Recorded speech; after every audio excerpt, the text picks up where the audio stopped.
So this panel is going to talk about some of the opportunities in the Excellence Act in the form of enhanced behavioral health resources.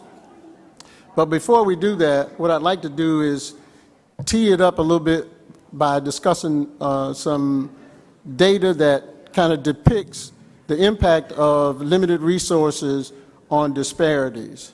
So if I could get the first slide, please.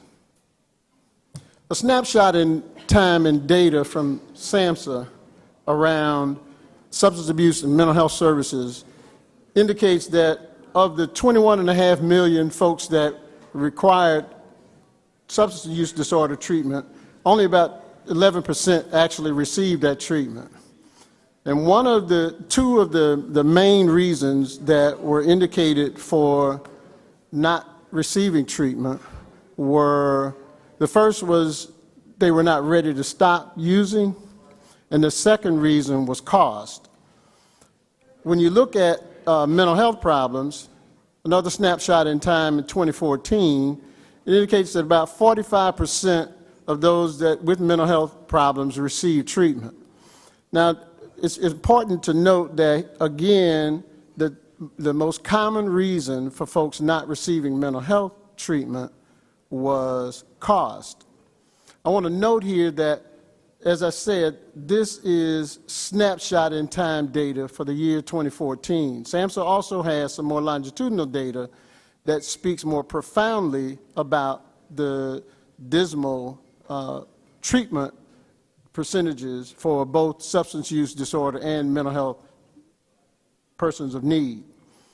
You also want to note that in 2010, it was estimated somewhere around 90 million Americans, a little short of 90 million Americans, lived in federally designated mental health professional shortage areas. That's a significant number of people. Next slide, please.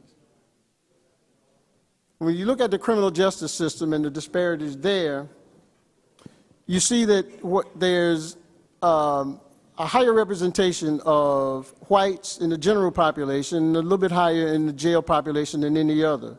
But if you look at the Black and Hispanic populations, you see that the jail representation in both of those categories are far higher. A Black male born in 2001 has about a 32% chance of spending time in jail or prison at some point in his life, and a Hispanic male has about a 17% chance, whereas a white male has only a 6% chance. Again, disparities. Next slide, please. We look at the foster care system. We see comparable disparities with, again, Black and Hispanics being twice more likely as whites to end up in foster care, and American Indian children being 3 times more likely than whites to end up in foster care. Here, the Black population represents 12% of the general population, but 24% of the foster care population.